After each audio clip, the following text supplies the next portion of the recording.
This is the Navigating Adult ADHD podcast, here to help you navigate and thrive with ADHD in adulthood. I'm your host, Zena, and I was diagnosed at age 36. As with many ADHDers, I have a rebellious and nonconformist style, and that means that there will likely be swearing in the coming episode. Please be mindful of any little people.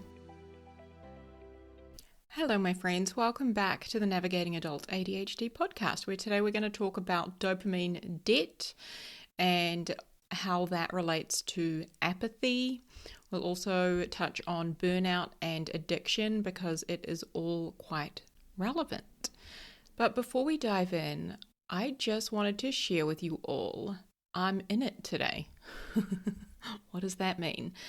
I have had quite a tough day. I feel like I'm still in some fight or flight, and I have been using my coaching tools and soothing my nervous system.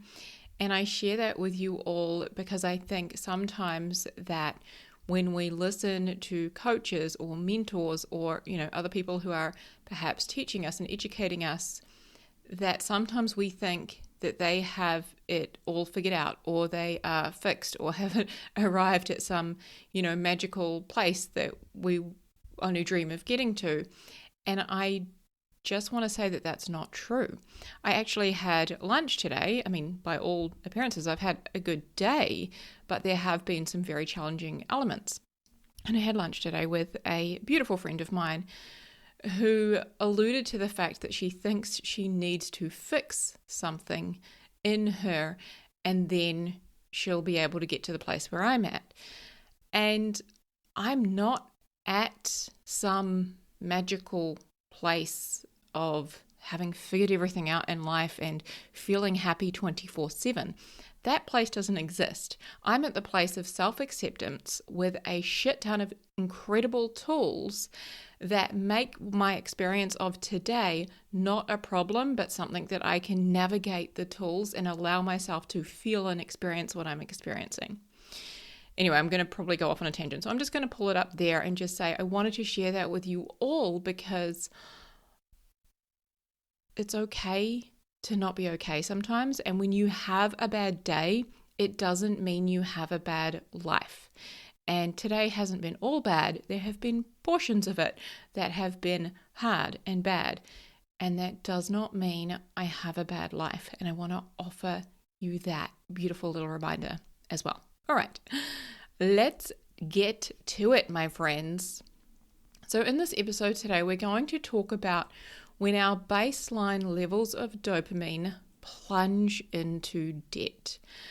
Now, this is what experts call a dopamine deficiency.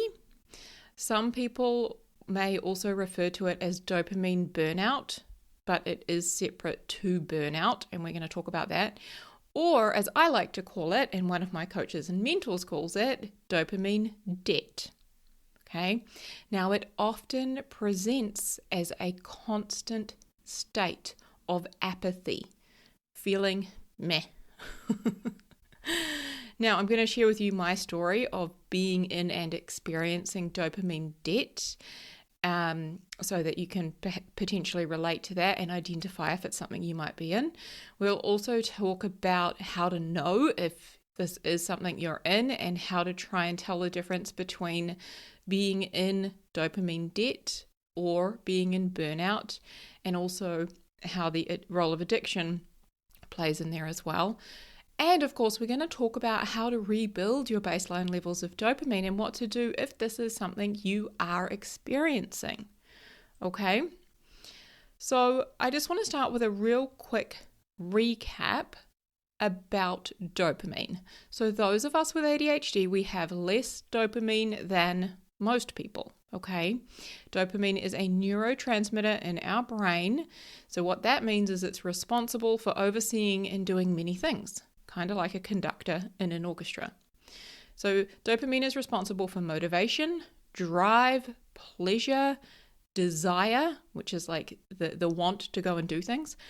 It also plays a role in regulating our mood and emotional responses, as well as cognitive functions. So this is why those of us with ADHD can have challenges with executive functioning. Okay. Dopamine is often referred to as the feel-good chemical because it does feel good. Okay. Now, the term dopamine debt, I have not found online. I believe it is a term that my coach and mentor, Megan Kierstead, coined. So I want to give her a shout out for that. And she was the one who actually first taught me about this concept and helped me to identify why I was in the state of apathy, which I was already starting to work my way out of, but really helped me to put a name and an understanding around it, which my aim is to do for all of you today. So how do you know if you may have a dopamine deficiency? So low dopamine symptoms can include a lack of enthusiasm for things that you usually enjoy or are usually interested in. So not really caring about them, not really being bothered by them. It can also include having a lower sex drive or very little interest in it. You may also experience some physical challenges such as issues with sleep or body stiffness and difficulty moving, perhaps some spasms or tremors in your body. Okay, so for me, I experienced apathy for a large portion of 2022. I would say maybe even a year I was in it. And one of the ways I knew I was in this was when my partner and I booked a trip to Hawaii. And I've been to Hawaii a few times. It's one of my favorite places in the world. And this is normally something that would really excite me and light me up. And I would be, packing months before and thinking about all the things we're going to do and researching it and just be wildly excited. And I wasn't. And I remember my partner would ask me on multiple occasions, he asked me the question of, are you excited? Are you looking forward to it yet? And he was like a little kid in a candy store, like super excited. And I was like, not really, but I know I will be, or I know I'm going to enjoy it. Like, I knew I would enjoy the trip, but at no stage did I get excited. Did I feel that joy ahead of time that I have experienced before all of my trips to Hawaii and most of my trips overseas? That didn't happen. And that to me was a little unusual and strange. And that's when I started to really pay attention to it and notice that I was feeling apathetic about everything. Now, I've been coaching women around the world now for 8 years, and I love what I do. And another sign for me was that I just wasn't really that enthusiastic about helping people anymore. I just wasn't that lit up by it anymore. You know what? I just felt apathetic about it. Felt apathetic about helping people, about my business, about meeting up with my friends, about everything. Nothing excited me. I just felt like that often. And I remember waking up one morning at 3 a.m. and I was just lying there staring at the ceiling, and that's when it kind of hit me, you know what, I'm having issues with sleep as well, and I used to be such a good sleeper, but I'm having real trouble sleeping. And I started Googling, why do I feel apathetic all the time? I started to think there was something wrong. Maybe I needed some medication, or I needed something because something was wrong. Now, for me, I knew it wasn't depression, although there are ties between dopamine deficiency and anxiety and depression, as well as ADHD and anxiety and depression. But I knew for me, and this may not be everybody's story, but it wasn't that. And I was worried. So I'm there and I'm Googling it, and I see this article that talks about, there could be some links between menopause and apathy. And one of these things said, I kid you not, it's something you could experience for 10 plus years. I was like, are you fucking kidding me? That's what I'm reading at 3 a.m. in the morning? And of course, that was like scary. And, I was like, I don't want to be like this forever. Something's wrong. So that is when I started to really do my research and look outside of myself and that for answers. And I started to speak to other coaches and other mentors and other experts in the industry to get some clarity around this. So let's talk about causes of low dopamine. So there are a number of factors that can be responsible for having a reduction of dopamine in our body. Now, of course, those of us with ADHD, we already have less than most people, but what can reduce it even further to the point where we can end up in a dopamine deficiency? And when I say that, it's like, think about we're in overdraft. Our bank balance has gone into the negative. That's what's happened to our dopamine levels when we've gone into a dopamine debt. Okay. So things that can cause this include sleep deprivation, obesity, addiction, excessive amounts of saturated fat, stress or burnout, which we're going to talk about in a moment. And I think that's it. I think that's everything on my list. So let's talk about what happens when you have too little dopamine in your system, okay? So you might feel anxious or moody. That was me. I started to get some anxiety and I became very moody.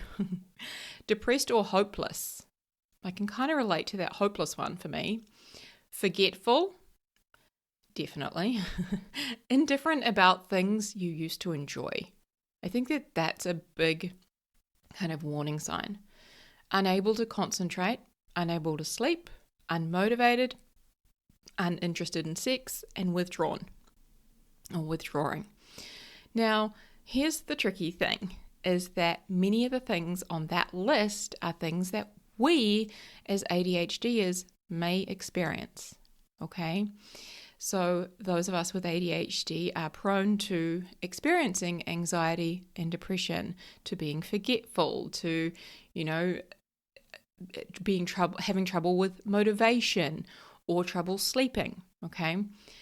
Now, the difference is that the frequency of those things intensifies to a level where you start to worry or, it could be potentially problematic. Okay, so although those are things that we with ADHD can experience, when it gets severe or very extreme, that is when it could quite likely be dopamine deficiency. All right, dopamine debt, I'm just swinging between the different names. Dopamine deficiency, if you were to Google it, that's probably a better way to do it, whereas dopamine debt is generally what I call it and what one of my colleagues calls it. So let's talk about addiction, because addiction can cause dopamine deficiency. So when we're addicted to something, we're addicted to the dopamine that we associate with it, the good feeling that we experience and therefore associate with the addictive behavior. And we can't talk about addiction without talking about the work of Anna Lemke and her book, Dopamine Nation. It is a fantastic book. I highly recommend it if you want to learn more about dopamine and addiction and ADHD, as we're prone to addictive behaviors because of the dopamine that we get. Okay, we tick all the boxes, my friends. So she talks about how dopamine is literally at our fingertips. We have the digital dopamine and it is more easily accessible and more addictive than ever before. And of course, by design with digital dopamine, it is designed to be addictive. It is designed for you to, for one Netflix episode just to instantly play back to back to back, for our phones to be pinging and dinging and sending us little alerts all the time so that we're using them more and more and more. Okay. Now, my own addictions have included sugar. I've been highly, highly addicted to sugar to a problematic level. Online shopping is another one that I was addicted to, and also, or shopping in general, I should say, and Netflix. I have been, and this is still something that I'm very conscious and mindful of because I can very easily use Netflix a hell of a lot, let's say. But I used to, when I first started my business, it's not true. When I first went full-time in my business, so I had been working part-time in a leadership role and then part-time in my business. And when I eventually left that role and went full-time in my business, I found myself practically I'd have my laptop there, and then I would have my iPad next to me with Netflix or a TV show of some sort playing on it, practically 24/7. And I would walk around the house with it, and when I was making lunch, it would be in the kitchen with me, and then I'd walk around and take it back to my work desk, and it was to the point where it was addictive. Okay, I had it going 24/7. Now, when we become so addicted to something that we are dependent on it for a buzz or a good feeling, we are then relying on it for dopamine. And the more we do that, the more we eliminate other sources of dopamine, particularly healthy sources of dopamine. And in doing so, we can end up in a dopamine deficit. So to give you an example of this, I grew up with an alcoholic in my household, and it was very evident for him how dependent he was on alcohol for dopamine. So he would get home on a Friday night and he would drink until he was passed out, and then the next day, as soon as it hit 3 o'clock, he would start drinking again until he was passed out, and then he would go back to work on the Monday and be miserable Monday through Friday. And this eventually, he associated alcohol with the only way he could feel good, to the point where he actually started drinking at work, and it became incredibly problematic. And he didn't care about, eating healthy or exercising or any of the other things that he used to enjoy. Those things all went out the window, and the primary focus was to get as much alcohol as often as possible, because that was the only way he was going to feel good. Okay, so in doing that, what he created was a severe dopamine deficiency, and he wasn't getting nearly as much pleasure from the alcohol. He needed more and more of it to try and get that same buzz that he associated with it. And every time it would wear out of his system, he would drop his baseline level of dopamine down severely. And eventually it just wore the levels of dopamine down, till there was really nothing left. For more of an understanding around, the basics of dopamine and what I mean when I'm talking about baseline levels of dopamine, I highly recommend you check out part 1 and part 2 dopamine episodes that we have. I think it's around about episode 12 and 13 of this podcast, Navigating Adult ADHD. Okay. So that's a bit of a introduction to how addiction can also play a role in creating a dopamine debt for us. So let's talk about burnout. So burnout is a state of emotional, physical, and mental exhaustion caused by prolonged stress. And this is becoming increasingly prevalent in today's fast-paced society. Those of us with ADHD are even more prone to burnout, unfortunately, because of the neurotypical expectations we have of ourselves and society has of us. So that means that we often put a lot of additional pressure on ourselves, or additional pressure from external places may be put on us to live up to neurotypical standards. So what I mean by that is, we often think that we need to have a clean and tidy house in case somebody pops around, or we can't have anyone to stay unless all of our things are in order and we're clean and tidy. And yet that is something that can be quite stressful for us, is cleaning and tidying and maintaining a house and having the washing done and the dishes away and all of that. So that can produce a lot of stress for those of us with ADHD when we're trying to live up to and maintain neurotypical standards. Okay, so when we talk about burnout, I got a list of symptoms from Psychology Today that can occur as a result of burnout. Okay, so these are physical fatigue, lowered self-worth, changes in eating, social withdrawal, sleep disorders, anxiety, and depression. Now, you might be going, hey, those sound like symptoms of ADHD and things that, people with ADHD can also experience. And you would be right. So that list is all things that those of us with ADHD can experience as a result of having ADHD.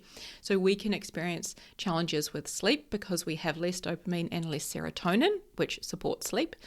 We can experience lowered self-worth because of the amount of criticism and negative messages that we have had growing up as a person who is wired differently, whether or not we knew that, okay?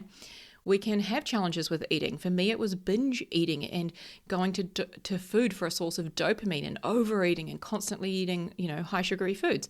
For other people with ADHD, it's often, or it can be, forgetting to eat for hours at a time. We can, also experience anxiety and depression. And when it comes to social situations, we can have challenges with making and maintaining friends. That's our last episode, I think. Yeah, episode 23 was all about friendship and the challenges that ADHDers have with friendships. So, these symptoms that are the result of burnout and you may experience if you have burnout are also things that we can experience with ADHD. Okay, you seeing the overlap here? So what I also want to say is burnout doesn't always lead to dopamine depletion, but it can lead to dopamine depletion. And I haven't found any research that talks about how often, how frequent burnout with ADHD is, specifically all of that. Okay, so there are still some questions that I have around this, but I do have some good news. Okay, now, whether you are experiencing burnout, you think you may be experiencing burnout, or you might be experiencing dopamine debt, or think, that that's a possibility. The good news that I have for you is that the recommendations for how to, for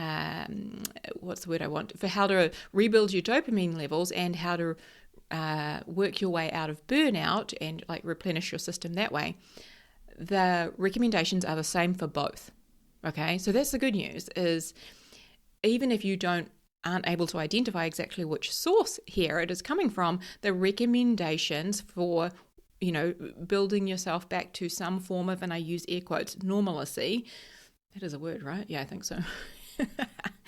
Anyway, it is the same recommendations. Now, I do want to say, if you are experiencing depression or you are experiencing anxiety, I do recommend you speak with a medical professional. I am not a medical professional, so if that is something that you're experiencing and struggling with, it is a great idea to go and have a talk with them about options and, consider medical, interventions, medication.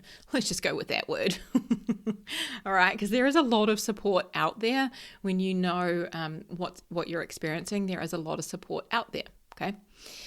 So let's talk about ways to increase and rebuild our dopamine levels. And remember that these are also the things recommended if you are experiencing or could be experiencing burnout, okay? Or recovering from burnout.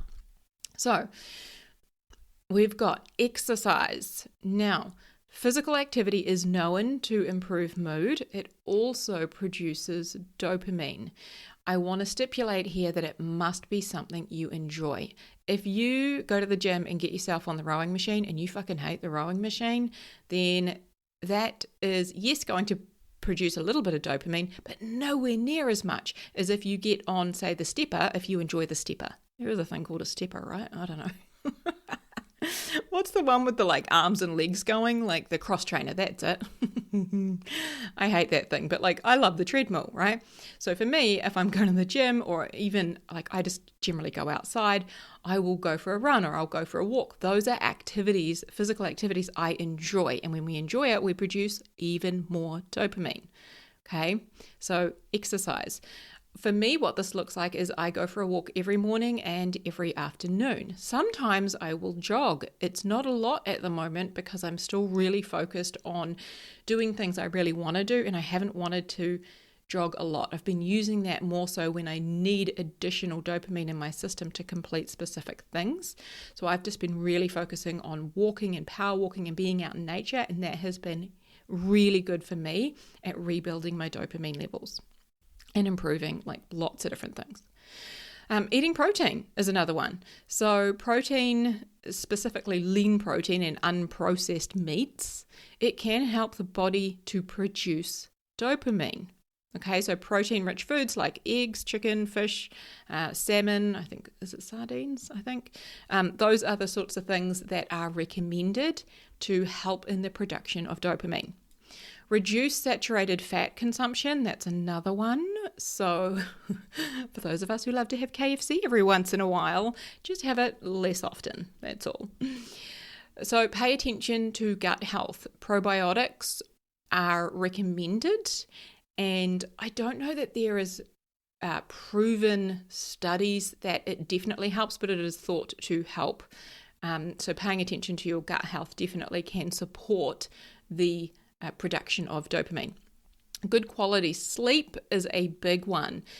Don't be afraid to use naps, but work on getting as much sleep as possible and supporting yourself in there's lots of different things we can do to support ourselves to getting more sleep.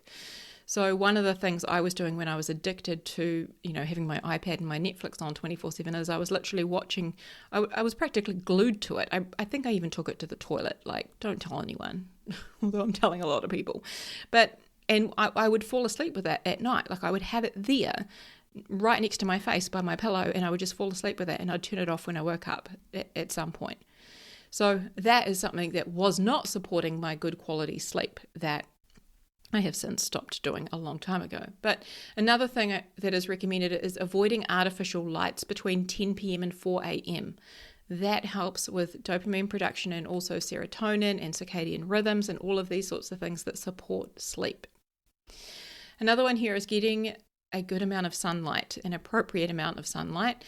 But sunlight, especially before 10 a.m., also supports us with sleep and circadian rhythm and those sorts of things. But sunlight and also helps us with mood and vitamin D and all those kinds of things. So you know how, SADS? Seasonal affective disorder, where and I experienced this when I was living in London, I experienced it quite severely, where I would go to work and it would be pitch black and I'd sit at my office at 9 a.m. and eventually the sun would come up, and at 4 p.m. it was pitch black again. I'd leave my office and go home in the dark. And so there was not a lot of daylight, and in order to go outside during the day, I was surrounded by tall, dark grey office buildings, and most of the time it was grey or raining outside during winter.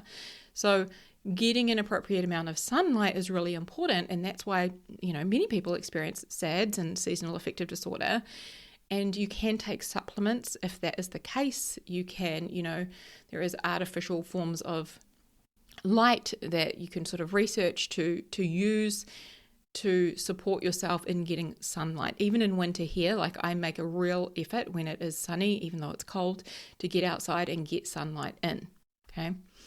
Listening to music you enjoy, there's some real cool studies around how, specific sounds and songs create an emotional reaction in us. So don't pick anything sad. Pick something you enjoy that is, something you like listening to. That is proven to also promote dopamine. Cold water therapy, I know I've talked about it on the podcast before, but that is really good at increasing and rebuilding dopamine. Orgasms is another one. Avoiding big spikes in dopamine. So anything you do that, jumping out of a plane would cause a huge spike in dopamine. What goes up also comes down and drops below baseline. And if we are already in the negative, we don't want to go more into the negative, okay? Avoiding melatonin, which is a common supplement people take for sleep. Avoid that because it can actually there are studies that show it can have a negative impact on dopamine. Another one here, where possible, avoid things that you don't enjoy. So if you've got the opportunity to focus on things that you enjoy, whether that be in your work or, in your personal life, wherever possible, avoid those things that you don't enjoy and require a lot of you. The more things we don't like doing that we, end up having to do, the more that takes out of us. Okay. Caffeine is another one that promotes it's like a lubricant for dopamine, but for some people it also produces some dopamine as well. It kind of has a double effect. Omega-3 fatty acids, it needs to be the 1,000 milligram EPAs. So I made the mistake time before when I ordered them, and I got a cheaper brand, and it did not have 1,000 milligram EPA. If you're in New Zealand, the Nordic Natural brand does. Another one here is to limit your cell phone use. So many of us know that our cell phones are quite addictive, and they've got all the pings and dings and notifications and endless, kind of dopamine. So definitely recommend having some breaks. I have Sunday 9 to 5 where I'm not completely off my phone, but I don't use any of the social media apps, and I don't use, any of the messaging, any of the email things. Email things, whatever, you know what I mean. I just use it to communicate with family and friends, purely to organise people I'm going to see and do things with on that Sunday. But I also take deliberate time off and away from my cell phone. My partner is really good at doing this. He'll just turn it on flight mode or turn it off and just leave it in a drawer for like an entire day. And I highly recommend that where possible, limit your cell phone use, put it in a different room, in a drawer, that kind of a thing, because it often can have a negative impact on dopamine. All right. Last one I think I've got here is L-tyrosine. So you can eat foods that are naturally high in L-tyrosine or rich in L-tyrosine, or you can actually take a supplement for it. I do both. I take a supplement, and I also eat foods like almonds, avocados, I think bananas is another one, eggs, chicken. I can't remember what else. You'd have to Google it. So those are things that you can do, and that will also help to naturally increase dopamine levels. So there's a lot of things that we can do that are pretty simple or pretty easy, just little changes and tweaks we can make to our diets, little changes and tweaks that we can make to even supplements that we're taking. A lot of things that we can do to support the production of dopamine to increase and rebuild those levels. Okay. The last one I want to add is having your own back. Treat yourself the way you would treat someone that you love and care about who was in this position. If you are struggling with apathy, with, possibly being in a dopamine debt, be mindful of how you would treat somebody else in this position, because beating yourself up and being hard on yourself will not help you to make the process of rebuilding your dopamine levels any quicker. If anything, it's probably going to hinder your progress and the process. Okay, you can't hate your way to happiness, and you can't criticize yourself back to health. Okay, instead, have your own back. Be kind to yourself, my friend. And lastly, if you're ready to change your life for the better and to start achieving the goals that you've been unable to reach for so long, come and coach with me. This is not a quick fix. It is not a magic pill.